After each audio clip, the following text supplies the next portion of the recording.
नमस्कार साथियों, सार्थक पहल बदलाव हमसे में पुनः एक बार आप लोगों का स्वागत है। और सार्थक पहल के माध्यम से आज हम लेके आए हैं वित्तीय समावेशन। वित्तीय समावेशन, वित्तीय समावेशन, फाइनेंशियल इंक्लूजन। क्या होता है फाइनेंशियल इंक्लूजन? फाइनेंशियल इंक्लूजन बड़ा क्वेश्चन आता है, ये 11 नंबर का क्वेश्चन आएगा मेंस में। मेंस में 11 नंबर का क्वेश्चन ही आएगा। हाँ बताइए रवि सर, दीक्षा। हाँ, हर व्यक्ति की बैंक तक पहुंच, बस फाइनेंशियल इंक्लूजन, वित्तीय समावेशन। छोटे से छोटा व्यक्ति हो, उसका भी लेन देन जो है बैंक से होना चाहिए। ये फाइनेंशियल इंक्लूजन है, वित्तीय समावेशन। आगे समझ में आता है, लिखेंगे इसे। आर्थिक सेवाओं का, आर्थिक सेवाओं का, आर्थिक सेवाओं का वहनीय दर पर, वहनीय दर पर, आर्थिक सेवाओं का वहनीय दर पर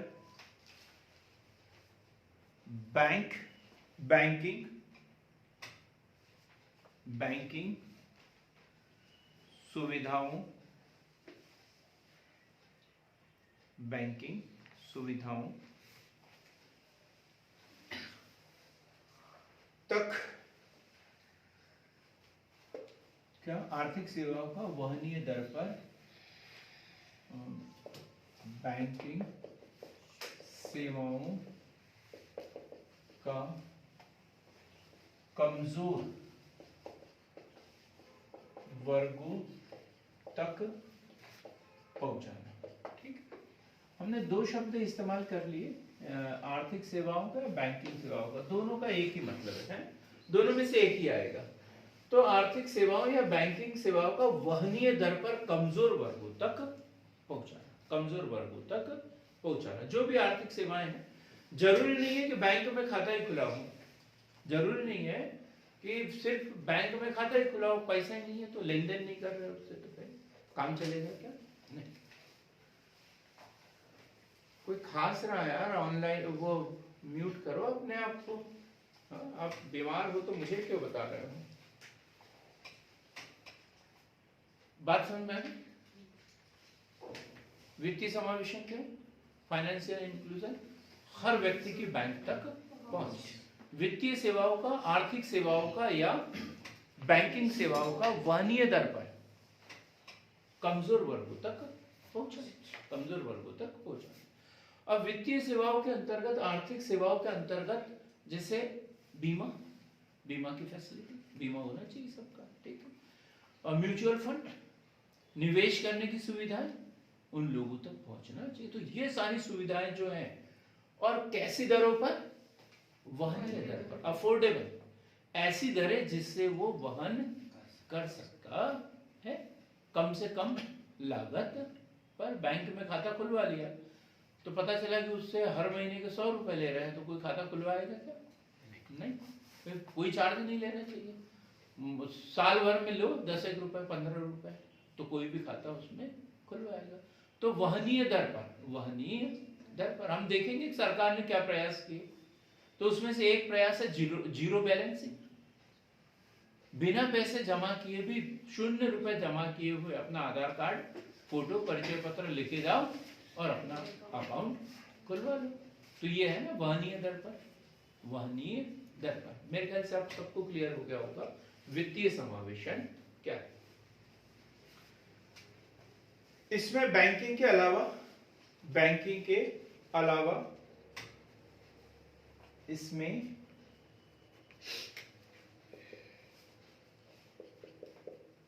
बैंकिंग के अलावा बीमा, पेंशन, बीमा, पेंशन, बीमा, पेंशन, पूंजी बाजार के उत्पाद, पूंजी बाजार के उत्पाद, पूंजी बाजार के उत्पाद व सेवाओं को भी वंचित वर्गों के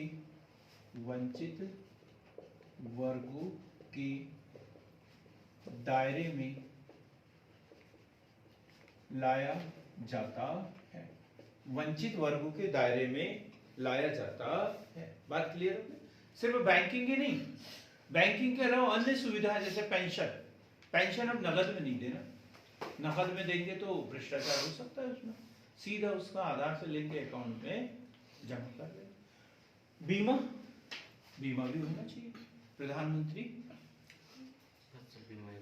फसल बीमा योजना और अटल पेंशन योजना, ये इस तरीके की जितनी भी योजनाएं हैं उन सब का लाभ भी वंचित वर्गों तक पहुंचाना, ये वित्तीय समावेशन कहलाता है। अब क्या महत्व है इसका, वित्तीय समावेशन का?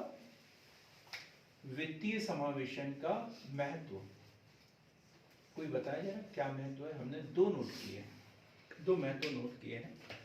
त्वरित आर्थिक समृद्धि, त्वरित आर्थिक समृद्धि, त्वरित आर्थिक समृद्धि, rapid economic growth, rapid economic growth, त्वरित आर्थिक समृद्धि, तुरंत ही आर्थिक समृद्धि होगी,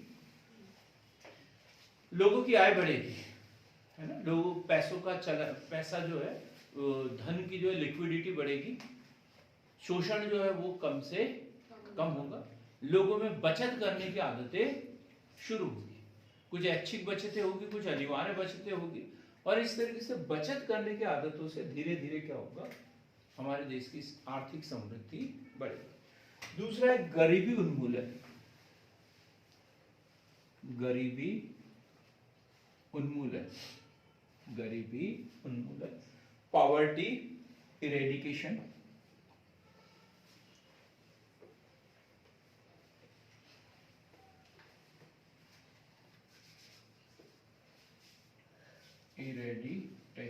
पॉवर्टी इरेडिकेशन, गरीबी उन्मूलन, गरीबी उन्मूलन क्या होता है? गरीबी उन्मूलन, गरीबी दूर होना। गरीबी के कारणों में एक ये भी है, लोगों की बैंकों तक पहुंच न होना। कैसे? जब हमारे हाथ में पैसा होता है तो हाथों में खुजली चलती है, होता है ना, खर्च करने की आदत, जो जरूरत नहीं होता है वो भी खरीद लेते हैं, खर्च कर लेते हैं। और यदि एक बार बैंक में पैसा जमा हो जाता है तो ये ढेर सारे शर्तें और ये वो, कौन जाएगा बैंक तक, वहाँ लाइन में लगो, ये करो वो करो, तो एक बार पैसा जमा हो जाता है तो क्या हो जाता है, वो जमा हो ही जाता है ना, जमा हो ही जाता है। तो इस तरीके से गरीबी उन्मूलन में भी ये योजना, क्योंकि अब शोषण नहीं होगा, पेंशन जो है बराबर उसी व्यक्ति के खाते में जाएगी जो वृद्ध है, भले वो बैंक तक ना आए लेकिन पेंशन जो है उसके घर तक पहुंच जाएगी। और यदि ये नहीं होता तो उसका जो बेटा वगैरह कोई भी जाता, निकाल लेता, खर्च कर लेता और पिताजी को पता ही नहीं चलता। इस तरीके से हो सकता। भ्रष्टाचार होता है ढेर सारा, जैसे सरकारी योजनाएं जो है इसमें उनको बीमा वगैरह या फिर फसलों के नुकसान होना, इससे संबंधित ढेर सारी राशि उनको अनुदान के रूप में की सरकार देती है। बैंक होगा, उसका बैंक में अकाउंट होगा तो उस तक पहुंचेगा, और नहीं होगा तो कहीं और पहुंच जाएगा, वो उसको पता भी नहीं चलेगा कि मेरे नाम से इतना पैसा किसी और ने निकाल लिया। गरीब व्यक्ति गरीब ही रहेगा। गरीबों के लिए योजनाएं तो ढेर सारी बनेगी, लेकिन गरीबी दूर होगी क्या? नहीं। लेकिन यदि बैंकों तक पहुंच हो जाती है, सारी योजना बैंक से लिंक हो जाती है, तो उस योजना का लाभ उसी व्यक्ति को मिलेगा जिसके लिए शुरू की गई है, जिससे गरीबी भी दूर हो सकती है। क्लियर हो गई बात? तो त्वरित आर्थिक समृद्धि, गरीबी उन्मूलन। दो इसके महत्व के रूप में हमने पढ़े। अब चुनौतियां कौन कौन सी है, लेकिन इतना आसान काम नहीं है ये, कुछ दिक्कतें हैं इसके सामने, चुनौतियां, चैलेंजेस है। क्या चुनौतियां हो सकती है, मतलब इसमें इसको लागू करने में वित्तीय समावेशन के लिए कुछ दिक्कतें आती हैं। तो सबसे पहला है वित्तीय साक्षरता। वित्तीय साक्षरता, वित्तीय साक्षरता। भाई बैंक एटीएम तो दे दिया और एटीएम से पैसे कैसे निकालना है हमें पता भी तो होना चाहिए। नहीं तो एक कॉल आ गया, बोला कि भाई तुम्हारी लॉटरी लगी है, बताओ तुम्हारा पासवर्ड ओटीपी, और हमने बता दिया। इसके चक्कर में तो अच्छे पढ़े लिखे लोग एमए बीए वाले भी आ जाते हैं, तो बेचारे वो तो हम वंचित वर्गों के लिए ये योजना ला रहे हैं, तो उनको तो कोई भी ठग लेगा, है। वित्तीय साक्षरता होना जरूरी है, पढ़े लिखे होना बहुत जरूरी है। अब तो विभिन्न प्रकार के ऐप और ऑनलाइन ट्रांजैक्शन, कोर बैंकिंग, ये सब कुछ हो रहा है। तो बैंक अकाउंट को कैसे हैंडल करना है ये जानकारी लोगों को नहीं।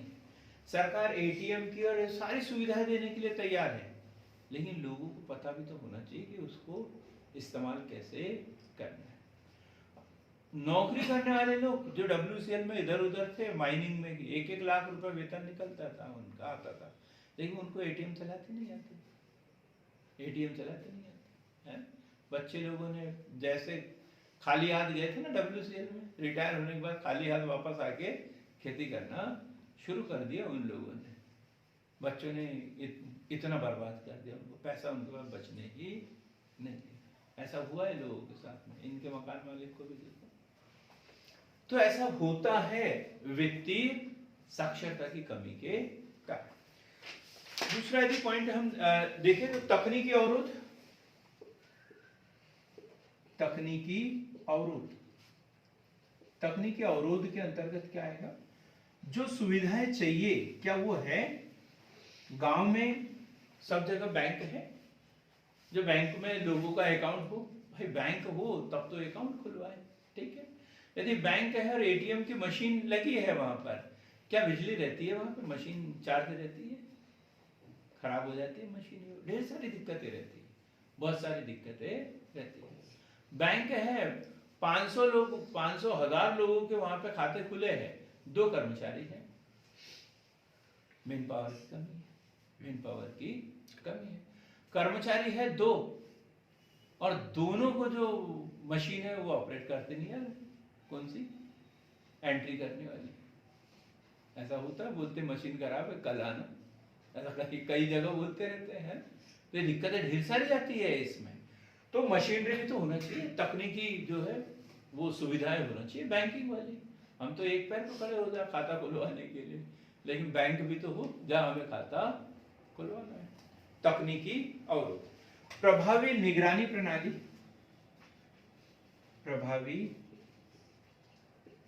निगरानी प्रणाली, ये सब के अभाव की बात कर रहे हैं, कमियों की बात कर रहे हैं। प्रभावी निगरानी प्रणाली कि बैंक है, हमें जानकारी भी है, बैंक में खाते भी खुलवा लिए, उसके बाद भी धोखाधड़ी ये वो हो जाते हैं लोगों के साथ में, बहुत बार हो जाते हैं। उसकी न कहीं जांच हो पाती है न कुछ।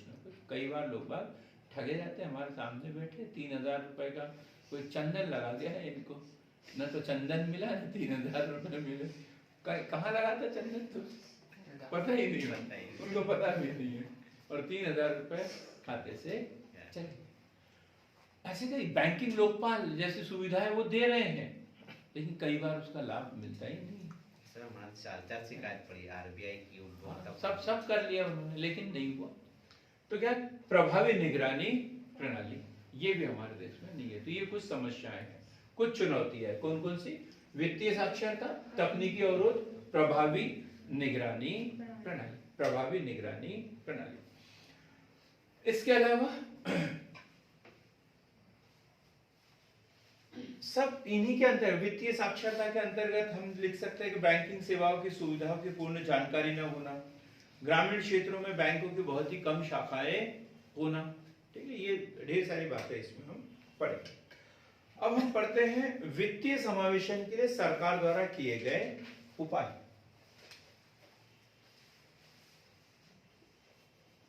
वित्तीय समावेशन के लिए सरकार द्वारा किए गए उपाय। कोई बताए जरा कौन कौन से उपाय किए गए हैं? एक तो अभी मैंने बता दिया। जनधन योजना, क्या बोला आपने? देखिए, जीरो जीरो बैलेंस वाले अकाउंट, बैलेंस वाले अकाउंट, ये अभी मैंने बताया था। और आपने क्या बोला? जनधन प्रधानमंत्री जनधन जन धन योजना।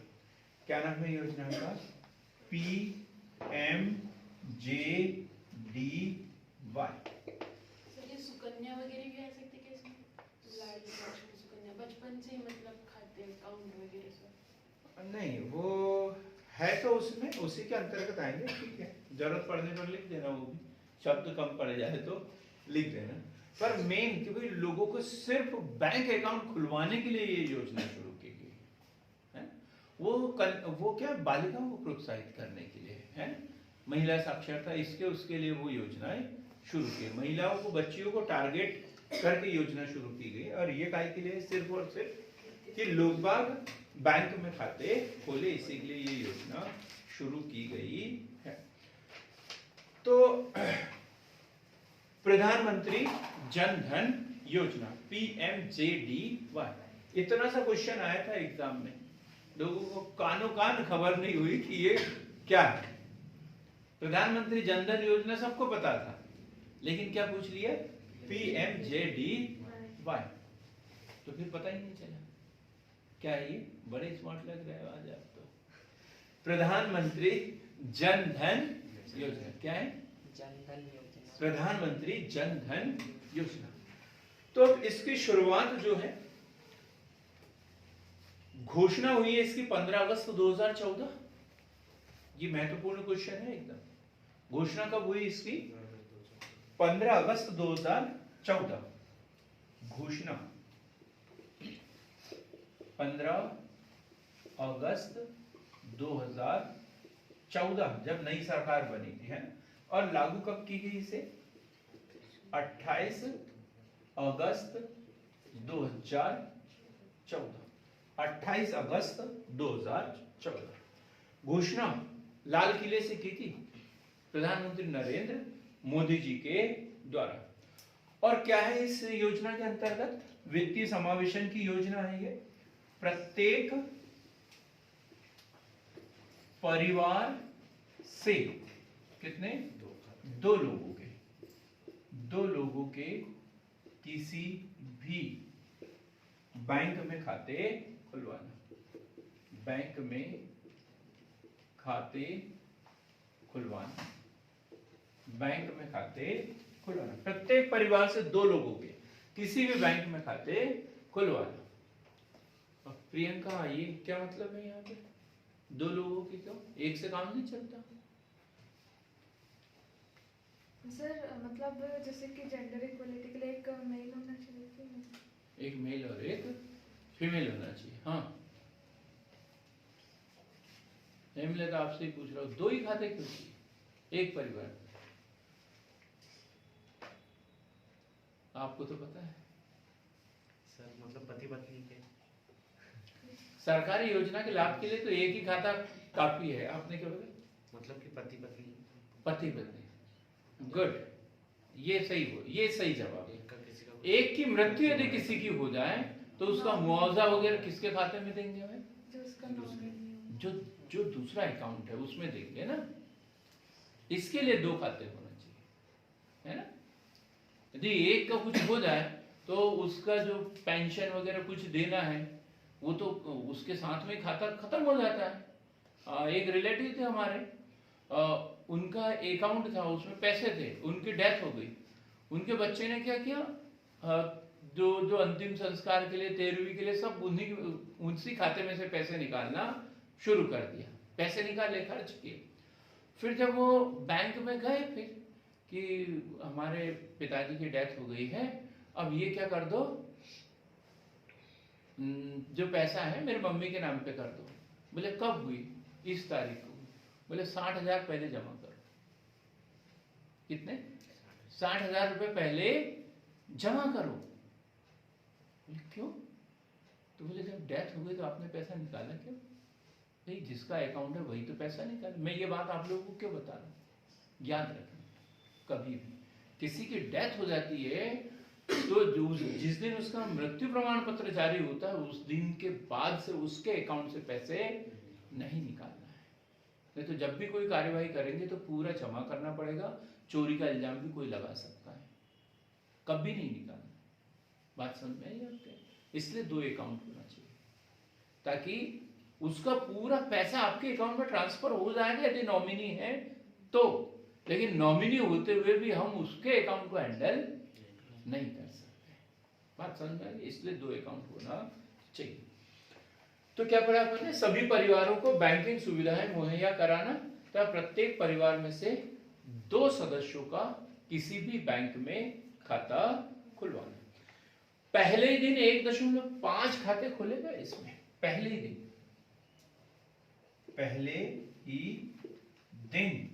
1.5 करोड़ खाते खोले गए। रिकॉर्ड है ये। कौन से काय में नाम दर्ज किया है? गिनीज बुक में नाम दर्ज है कि इसी योजना के अंतर्गत एक ही दिन में 1.5 करोड़ खाते खोले गए। 6,000 शिविरों का आयोजन किया गया था। सब जगह शिविर लगे थे, हर जिले में खाते खुलवाने। कितने? 60,000। कितने? पूरे भारत में 60,000 शिविरों का आयोजन किया गया था। 60,000 शिविरों का आयोजन किया गया था। 60,000 शिविरों का आयोजन किया गया था। क्या लाभ थे इससे? अब ये जनधन योजना में क्या क्या सुविधाएं ये वो सब बताई थी, वो सब हमें पता होना चाहिए इसमें। तो ये बोला गया कि जमा राशि पर ब्याज मिलेगा। ठीक है, जमा राशि पर ब्याज तो मिलता ही है, कोई भी बैंक में पैसा जमा रखो तो ब्याज मिलेगा। ठीक। दूसरा, जिसका जनधन अकाउंट होगा उसका 1 लाख रुपए का दुर्घटना बीमा कवर होगा। कोई राशि नहीं देना है उसका। मतलब जैसे ही आप जनधन योजना के अंतर्गत अकाउंट खुलवाते हो, कितने का बीमा फ्री में मिल रहा है आपको? 1 लाख रुपए का। 1 लाख रुपए का दुर्घटना बीमा कवर। 1 लाख रुपए का 1 लाख रुपए का दुर्घटना बीमा कवर। दुर्घटना बीमा कवर। साथ ही क्या है, न्यूनतम राशि की कोई सीमा नहीं है ना। कोई न्यूनतम शेष राशि, कोई न्यूनतम शेष राशि अपेक्षित नहीं। दूसरा, कोई बैंक में खाता खुलवाते हैं ना अपन, तो जैसे कम से कम एटीएम है तो 1,000 रुपए होना चाहिए। 2,000। चेकबुक वगैरह है तो लगभग 1,500-2 हज़ार रुपए होना चाहिए, नहीं तो फिर अपने पैसे कटना शुरू हो जाता है। लेकिन इसमें ऐसी कोई शर्त है क्या कि कम से कम इतना बैलेंस होना चाहिए? ऐसी कोई शर्त नहीं है। 0 बैलेंस तो खुला हुआ है, तो कोई जरूरत ही नहीं है। जितना पैसा आए योजना के अंतर्गत पूरा निकाल सकते हैं। 30,000 रुपए का जीवन बीमा लाभार्थी को 30,000 रुपए का जीवन बीमा लाभार्थी को। देखो, एक्सीडेंटल डेथ होती है तो उसको 1 लाख रुपए है, और यदि सामान्य परिस्थितियों में कोई बीमारी से इससे उससे डेथ हो जाती है तो कितना? 30,000 रुपए का बीमा। 30,000 रुपए का बीमा। तो इन सब के लिए 2 अकाउंट चाहिए। समझ में आया ना? ये 2 लाख कहाँ जाएगा, एक ये 30,000 कहाँ जाएगा? तो इसके लिए 2 अकाउंट होना बहुत जरूरी है। यानी कि वो सामने वाले को मिलेगा जब वो मर जाएगा। हाँ, तो उसके लेकिन वो परिवार जो- के जो किसी जिंदा है सदस्य। उसको तो नहीं मिलेगा ना। हाँ? सर दोनों मर गए तो? किसी को नहीं मिलेगा सर और नहीं- परिवार के किसी को मिलेगा, पर कम से कम 2 तो होना ही चाहिए। ठीक, हाँ आप क्या बोल रहे थे?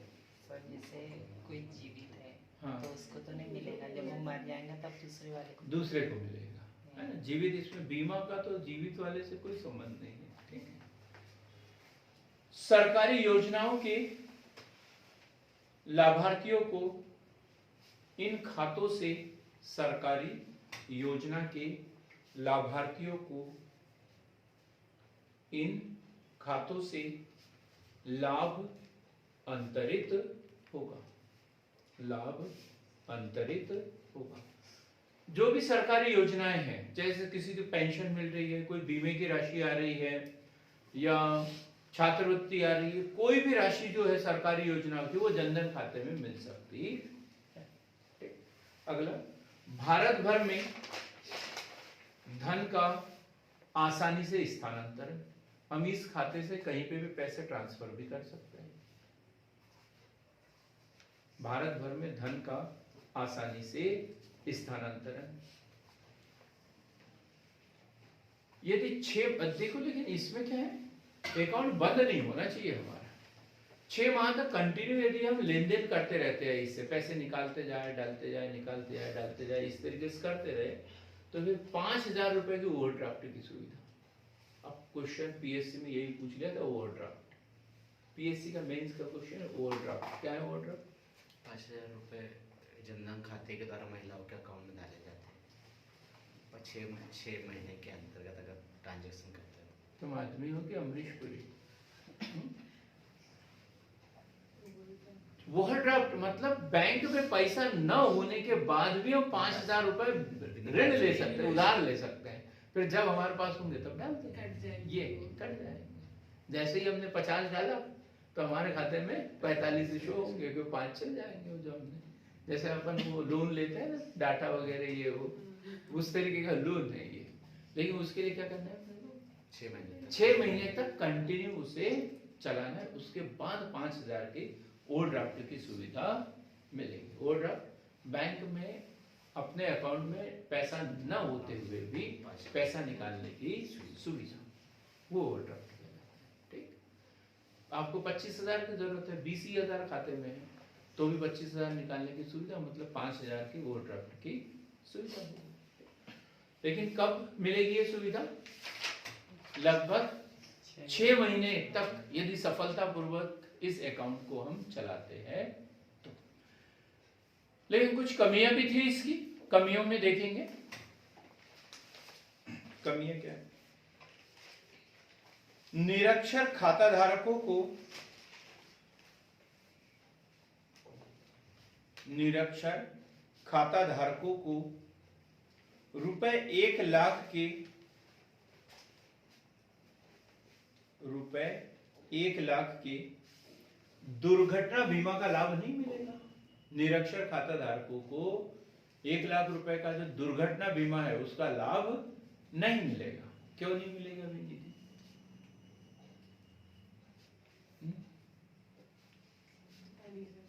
पता नहीं। ठीक है, बहुत अच्छा बना। एटीएम देखा है आपने? एटीएम जी, क्लेम क्यों नहीं कर पाएंगे?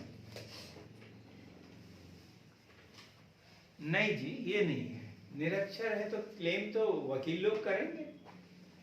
निरक्षर को इसका लाभ इसलिए नहीं मिलेगा। हम एटीएम की बात कर रहे थे। एटीएम सबने देखा है। एटीएम जिसका जारी हो जाता है उसका बीमा हो जाता है एटीएम का। बस शर्त क्या है कि उसका लेन देन होना चाहिए, हर 15 दिन में उसका लेन देन होना। हाँ, अब निरक्षर लोगों का एटीएम तो बनता नहीं है। निरक्षर लोगों का एटीएम बनता है कि नहीं? एटीएम उन्हीं का बनता है जिसको सिग्नेचर करते आता है, साक्षर होता है, क्योंकि उसमें पासवर्ड ये वो। निरक्षर व्यक्ति कैसे उसको हैंडल करेगा? तो ये खाते पर नहीं है ये बीमा, काय पे दिया है? एटीएम पर दिया हुआ है। तो पहले एटीएम होगा तो ये आपका बीमा होगा। अब बात क्लियर हो गई ना, एकदम पानी की तरह साफ। ठीक, क्या लिखा अपन ने? निरक्षर खाता धारकों को रुपए 1 लाख के दुर्घटना बीमा का लाभ नहीं मिलेगा, क्योंकि बैंक निरक्षर को एटीएम कार्ड जारी नहीं करता है। बैंक निरक्षर को एटीएम कार्ड जारी नहीं करता है। नंदनी जी, आपने जवाब थोड़ा सा गलत था, लेकिन फिर भी बहुत अच्छा बोला। अब हम देखेंगे वो जो 30,000 वाला बीमा, 30,000 वाला है ना, ये कौन सा है? दुर्घटना नहीं, 30,000 वाला ये 30,000 रुपए का जीवन बीमा लाभार्थी को मिलेगा। उसकी भी शर्त है ये 2 लाख 1 लाख की तो पढ़ ली अपन ने एटीएम वाली। अब इसकी क्या शर्त है? इसकी शर्त भी देखते हैं। पिछले 45 दिनों के अंदर खाते से लेन देन होने पर ही क्लेम मिलेगा, नहीं तो निरस्त कर दिया जाएगा। ऐसा नहीं एक बार अकाउंट खुलवा दिया और बस खुश, 1 लाख रुपए का दुर्घटना बीमा और 30,000 का जीवन बीमा हो गया, अब हमें कुछ करने की जरूरत नहीं है। ऐसा नहीं है, हर 45 दिन के अंदर इससे कोई ना कोई लेन देन करना पड़ेगा। एटीएम से कर लो तो बैंक से अपने आप ही माना जाएगा, है ना, और सिर्फ बैंक से करते हैं तो एटीएम से नहीं माना जाएगा। इसलिए एटीएम से लेन देन कर लेना चाहिए, दोनों काम हो जाते हैं। एटीएम से कुछ नहीं, जाके कम से कम 100 रुपए निकाल लो, 500 रुपए निकाल लो, तो बीमा हमारा बना रहेगा, कंटिन्यू रहेगा। रवि सर, इतना मत सोचो यार, कुछ नहीं होने वाला आपको अभी। नहीं तो सोचोगे कि अभी यहाँ से जाते बराबर पहले 500 रुपए निकालूंगा, बीमा करूंगा मैं 1 लाख रुपए का। क्लियर हो गई ये बात भी? रुपए 5,000 की क्रेडिट लिमिट या ओवरड्राफ्टिंग की सुविधा उन्हीं खाता धारकों को मिलेगी। किनको मिलेगी भाई? संजय सिंह ठाकुर साहब। मतलब वो 2 लोग को जिसको मतलब जिनको लाभ मिलेगा। इसमें भी थोड़ी सी दिक्कत है अभी। उन लोगों को मिलेगी जिनका खाता आधार कार्ड के आधार पर खुला है। समझ में आया? यदि सिर्फ राशन कार्ड के आधार पर खुला है तो आपको ये ओवरड्राफ्ट की सुविधा नहीं मिलेगी। ओवरड्राफ्ट की सुविधा उन्हीं खाता धारकों को मिलेगी जिन्होंने खाता खुलवाते समय परिचय पत्र के रूप में क्या लगाया है? आधार कार्ड लगाया है। देखो, परिचय पत्र के रूप में बिजली बिल भी चल जाता है, ड्राइविंग लाइसेंस भी चल जाता है, वोटर कार्ड भी चल जाता है, राशन कार्ड भी चल जाता है, ये सब चल जाते हैं। नियुक्ति पत्र चल जाता है, किसी संस्थान का, कॉलेज का, इसका उसका जो आइडेंटिटी कार्ड होता है वो सब चल जाता है।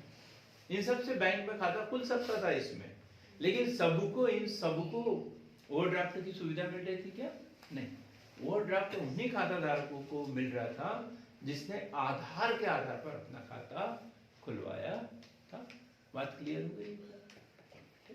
आगे लिखेंगे, वर्ष में 1 लाख रुपए का लेन देन कर सकते हैं। वर्ष भर में 1 लाख रुपए का लेन देन कर सकते हैं। अधिकतम 50,000 तक जमा रख सकते हैं। वर्ष भर में कितना? 1 लाख रुपए, मतलब 5,000, 10,000, 5,000, 10,000, ऐसे साल भर में हम 1 लाख रुपए निकाल भी सकते हैं और उसमें 1 लाख रुपए जमा भी कर सकते हैं। क्लियर हो गया ना? अधिकतम 50,000 रुपए जमा रख सकते हैं, लेकिन उस खाते में कितने जमा रहेंगे? 50,000। 51,000 जमा नहीं होंगे। पहले से 46,000 रुपए जमा है और कोई 10,000 रुपए अकाउंट से ट्रांसफर कर रहा हो, बार बार वो फेल होते जाएगा, क्योंकि 46 पहले से है। अब 4 जमा हो सकते हैं, 5 जमा नहीं हो सकते। ये दूसरी एक लिमिट हो गई उसकी। और भी एक लिमिट है कि एक बार में आप 10,000 से ज्यादा का लेन देन नहीं कर सकते। यदि किसी की छात्रवृत्ति 9,000 आ रही तो उसके खाते में जमा हो जाएगा। यदि 15,000 यदि आ रही है तो फिर वो जमा नहीं, फिर उसको क्या मोड बदलना पड़ता है, जीरो बैलेंस से उसको सामान्य वाले इस पे लाना पड़ता है। तो हम लोग बार बार परेशान होते रहते छात्रवृत्ति खाते में, बोलते मेरी आवाज से छात्रवृत्ति नहीं आ रही, कितनी सैंक्शन हुई 14,000, कहाँ से आएगी, तुम्हारा अकाउंट का मोड बदलो पहले। हम ऐसी सलाह देते रहते बच्चों को, है। तो एक बार में 10,000 से ज्यादा का लेन देन भी इससे नहीं हो सकता। मतलब पेंशन वेंशन के काम का ये 1,500 रुपए के काम का है, दूसरे काम का नहीं। ठीक है। जनता के बीच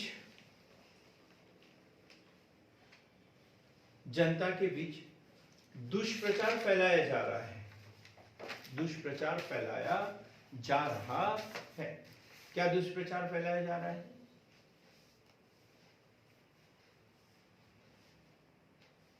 दीक्षा, क्या दुष्प्रचार फैलाया जा रहा है जनता के बीच? हाँ, कि 6 महीने तक चलाओ, 5,000 रुपए उधार ले लो और दो ही मत, माफ हो जाएगा। जब माफ हो जाएगा तो फिर ले लेंगे अपन, फिर 2-4 साल बाद माफ हो जाएगा। तो वही इसकी तो धज्जियां उड़ाने के लिए चक्कर में है लोग बाग, ऐसी योजना होगा, है? तो ये गलत है। तो क्या जनता के बीच दुष्प्रचार फैलाया जा रहा है कि 5-5 हजार रुपए की ओवरड्राफ्ट की सुविधा मिलेगी और नहीं चुकाने पर माफ हो जाएगा, नहीं चुकाने पर माफ हो जाएगा, माफ हो जाएगा। तो मेरे ख्याल से पीएमजेडीवाई समझ में आ गया होगा, प्रधानमंत्री जन धन योजना। अभी क्या चल रहा है भाई इसमें? इसके लिए हमें अब करंट वाला देखना पड़ेगा।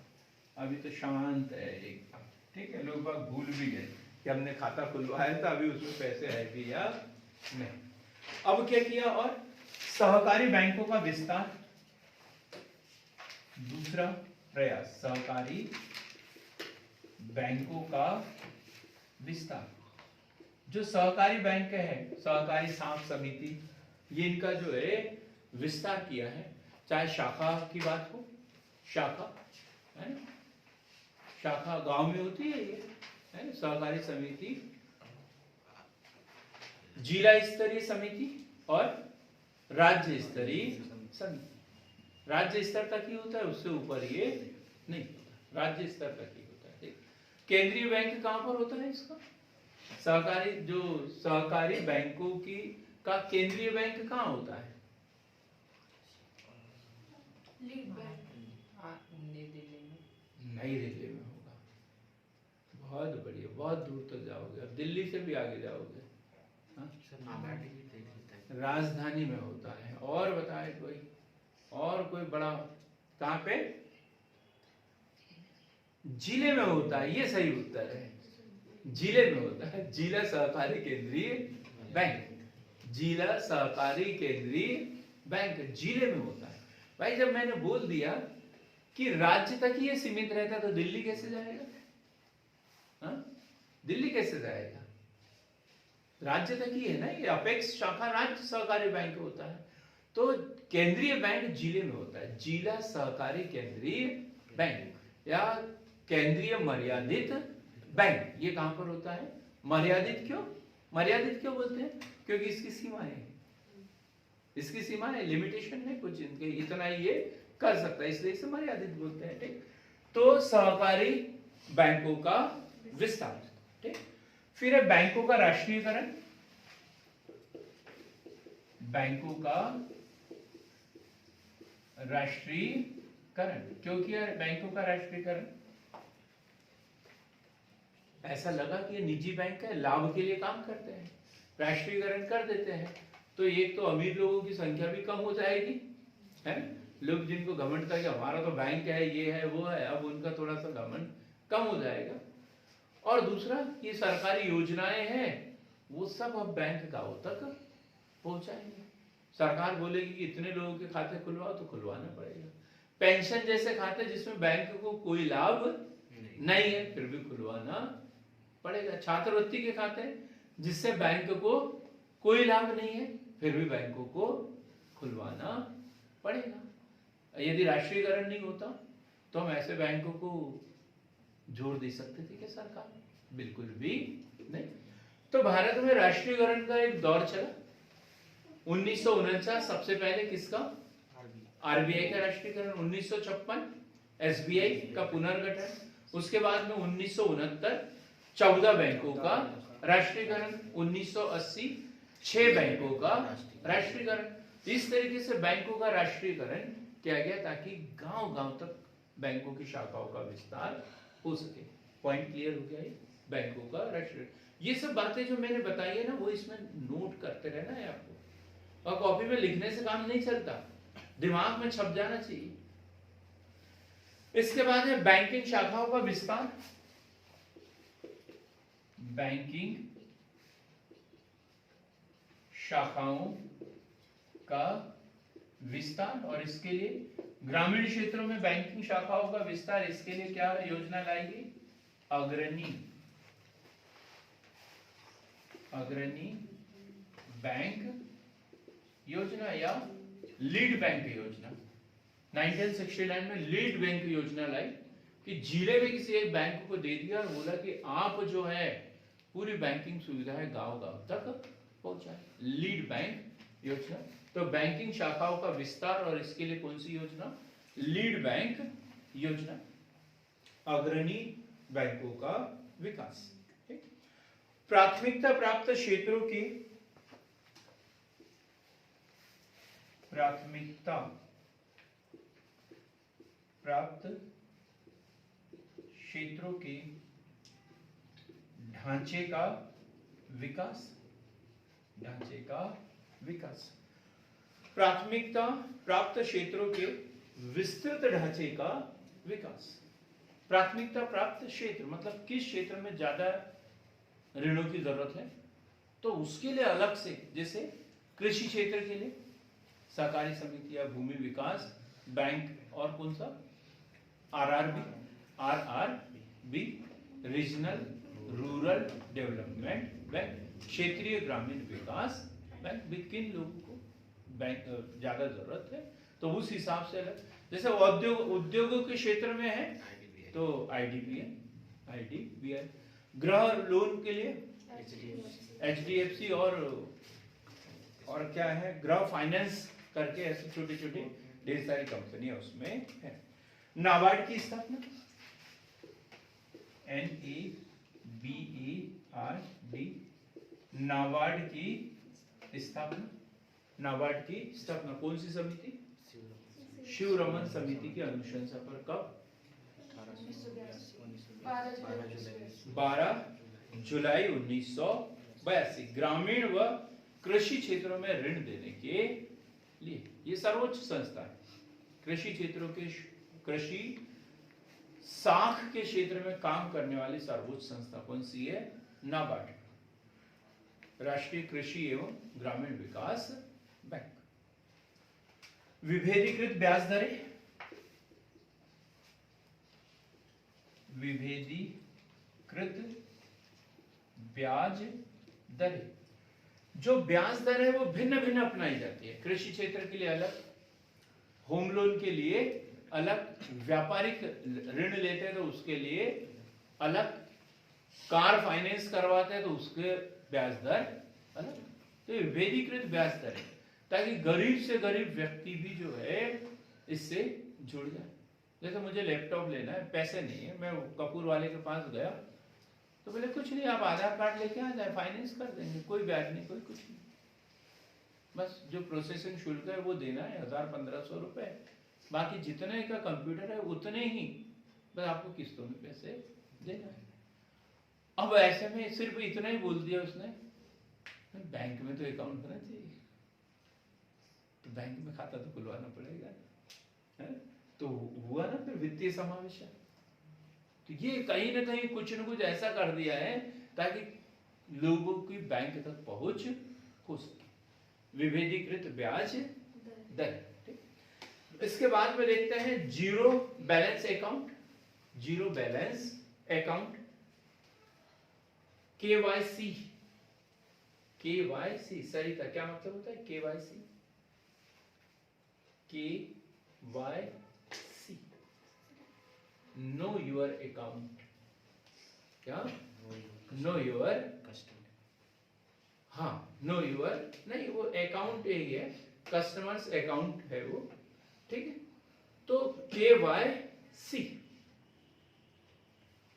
वो बैंक के लिए है, know your account, know your customer, और हमारे लिए क्या है वो, know your account, know your account. वे अपने अकाउंट को जाने और वो कस्टमर को जाने, तो KYC सरलीकृत KYC ऑनलाइन KYC हो जाता है। या आपने 6 महीने, 1 साल, 2 साल के बाद आपको जीवित होने का प्रमाण पत्र देना है, तो ये KYC करवा लो। एड्रेस बदलना है, क्या करना है, नहीं लोग बाग क्या पहले एड्रेस ही नहीं बदल पाते थे, अब KYC कर लो, आपका एड्रेस वगैरह सब कुछ बदल जाएगा, सब कुछ बदल जाएगा, ठीक। तो नो यूर अकाउंट, सरलीकृत KYC, परामर्श, ऋण परामर्श सेवा केंद्रों की स्थापना, ऋण परामर्श सेवा केंद्रों की स्थापना। अब इसमें क्या NGO या स्व सहायता समूह के माध्यम से जो है ये लोगों को बताते भी हैं, अकाउंट खोलो, ये करो, वो करो, यहाँ से ऋण ले लो, वहां से ऋण ले लो, ये सारी सुविधाएं दे रही है। स्मार्ट कार्ड का विकास, स्मार्ट कार्ड कौन जारी करता है? Smart card bank, post office, post office. Smart card कौन? Post office.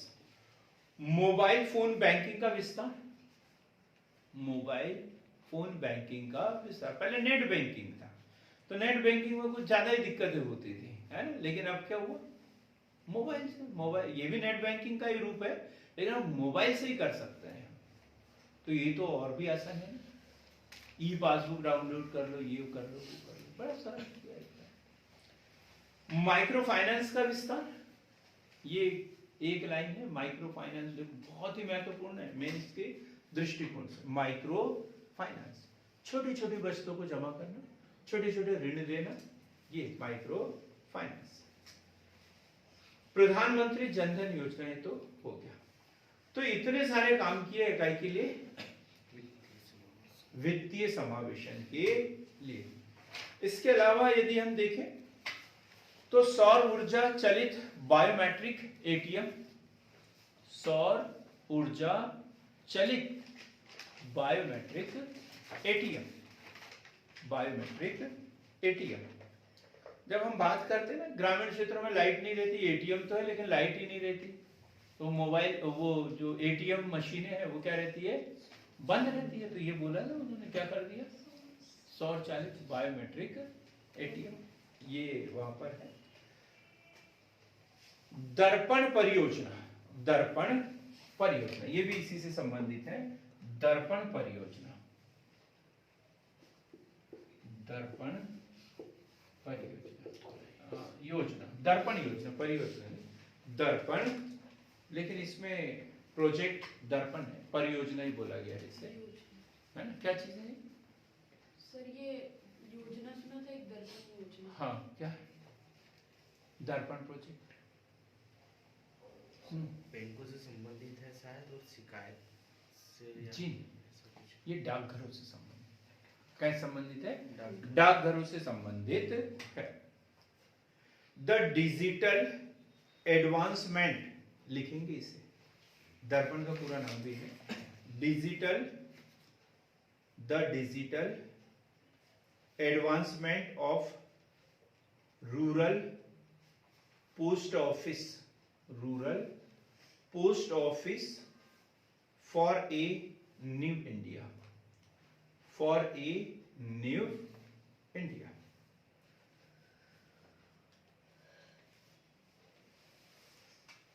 इसके तहत 1.28 लाख,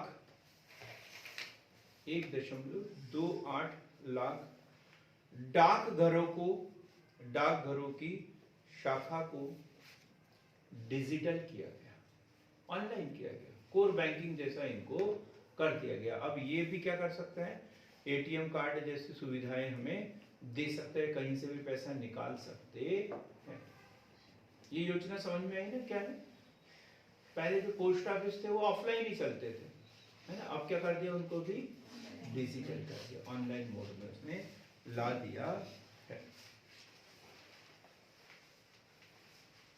भाषा की बाध्यता को समाप्त करना, भाषा की बाध्यता को समाप्त करना। बैंकिंग कितनी सारी भाषा में ऑप्शन आ जाता है ना? पहले हिंदी या इंग्लिश 2 ही ऑप्शन होते थे, अब ढेर सारे ऑप्शन आने लगे। तो ऐसे ढेर सारे जो है शुरुआत की है सरकार ने वित्तीय समावेशन को बढ़ावा देने के लिए। तो क्या क्या पढ़ा हमने कि वित्तीय समावेशन क्या है? तो हर व्यक्ति की पहुंच बैंकों तक होनी, मतलब आर्थिक सुविधाओं का, वित्तीय सुविधाओं का, बैंकिंग सेवाओं का वहनीय दर पर कमजोर वर्गों तक पहुंचा। कमजोर सिर्फ बैंकिंग ही नहीं, बैंकिंग के अलावा बीमा, बीमा, पेंशन, पूंजी बाजार के उत्पाद व सेवाएं। पूंजी बाजार के उत्पाद मतलब डिविडेंड, शेयर वगैरह, शेयर है, एसआईपी है, म्यूचुअल फंड है, ये पूंजी बाजार के उत्पाद है। तो इन तक भी वंचित वर्गों को इनके दायरे में लेकर आना। अब इसका क्या महत्व है, क्या लाभ होगा इससे? तो त्वरित आर्थिक समृद्धि और गरीबी। इसकी समस्याएं क्या है? तो वित्तीय साक्षरता, लोगों में जागरूकता नहीं है, पता ही नहीं बैंकिंग कैसे करना है, बीमा क्या होता है, म्यूचुअल फंड क्या है, ये उनको जानकारी नहीं है। तकनीकी अवरोध, कुछ खामियां हैं, या तो बैंक की शाखाएं नहीं है, एटीएम नहीं है, बिजली नहीं है, ये ढेर सारी असुविधा। और प्रभावी निगरानी, मतलब बैंक वगैरह तो खोल दिया, एटीएम लगा दिया, 4 दिन से बंद है, किसी को पता ही नहीं कि वो बंद है करके। इस तरीके से असुविधाएं भी है। अब देखो सुविधा, निगरानी हो रही होती सब कुछ, तो बैंक की वो जो एटीएम उठा के लेके चल जाते हैं, तोड़ देते, मशीन तोड़ देते, तब तक पता ही नहीं चलता कि कहाँ क्या हो रहा है। और फिर वित्तीय समावेशन के लिए सरकार द्वारा किए गए उपाय। अगला जो वीडियो होगा हमारा वो भारतीय वित्तीय बाजार से संबंधित होगा। वित्तीय बाजार, तो वित्तीय बाजार में हम पढ़ेंगे सेबी और सेबी से संबंधित विभिन्न संस्थाएं जो है वो पूरा का पूरा हम पढ़ेंगे। तो हमारे चैनल को लाइक कीजिए, शेयर कीजिए, सब्सक्राइब कीजिए। बहुत बहुत धन्यवाद।